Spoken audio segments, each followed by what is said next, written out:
Good communication skills are vital to good doctor patient relationships, but unfortunately, this aspect is often underestimated by doctors who place more importance on technical part of their profession.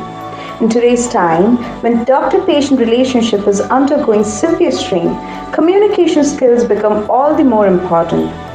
It improves understanding and enhances reception of information. Doctors who can't communicate are more likely to end up in court. Interestingly, in analysis of 45 malpractice cases, it was found that many of the doctors sued delivered information poorly and devalued patients' view. Here is such an example. Aravind suffered from severe stomach pain and was rushed to the nearest hospital accompanied by his parents. The receptionist told them to wait in the emergency ward till the doctor arrives. But after waiting for a long time, Arvind's parents were concerned, so his father decided to ask the receptionist about it. Excuse me, ma'am. Ma'am, where's the doctor? We've been waiting here for so long. Yet we haven't received any response or aid from your side. My son, he's been suffering from stomach pain since evening. So please help us out. Dr. Ram is a pretty busy. And do you know how many degrees he owns? No, I don't. Yeah, me neither.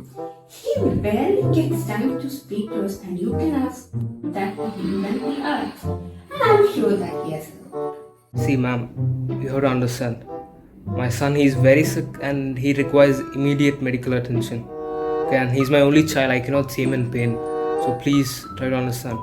That's your mistake. And am I wearing an apron, or do you see a stethoscope in my hand?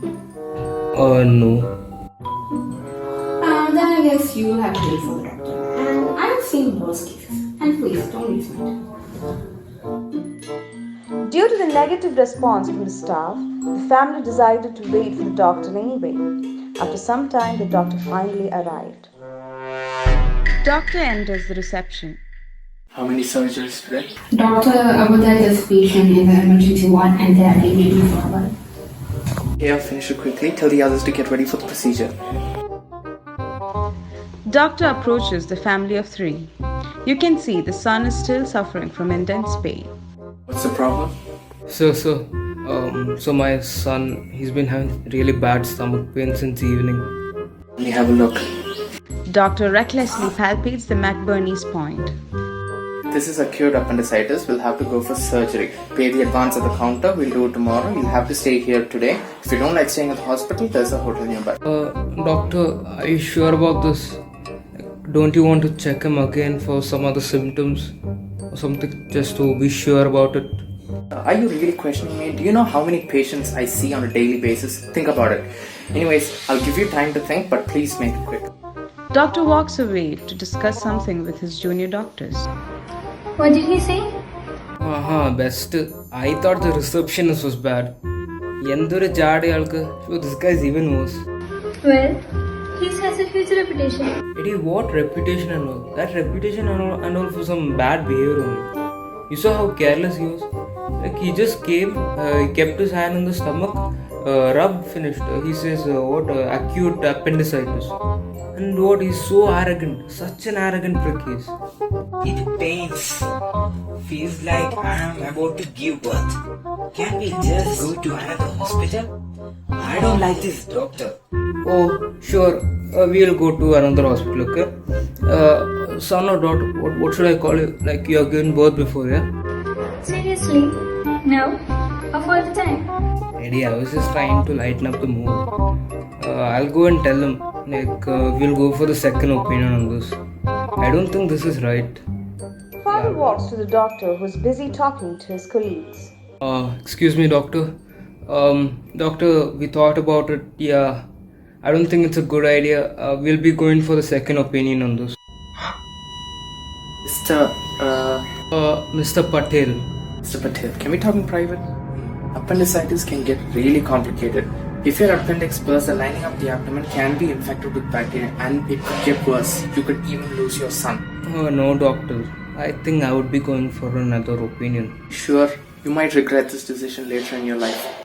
Are you seriously trying to manipulate me, doctor? I used to see you doctors almost equivalent to God.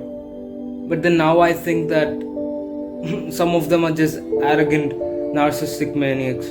Do I look like a god to you? Do you have any idea as to the kind of work one has to go through to become a surgeon? If you had the vaguest clue, you should know how talented someone has to be to lead a surgical team.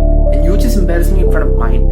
I am a board certified surgical gastroenterologist and I got my MD from AIMS. And you say I'm nothing. What do you have? Empathy, which I feel that you do not have. When I look at you, the new image, all I feel is that you're a person who's very much greedy and hungry for money, and a person who's very much self-obsessed and has lost the last bit of empathy which was supposed to be there in him. So very much disappointed, doctor.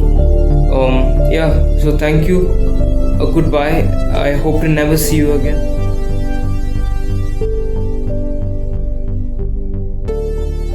The family decided not to go for the surgery and instead went for second opinion. It was found that Aravind, the son, wasn't suffering from acute appendicitis. Instead, a minor case of inflamed lymph node. The doctor got into more troubles as years progressed. He even faced a lawsuit for misdiagnosis in later years.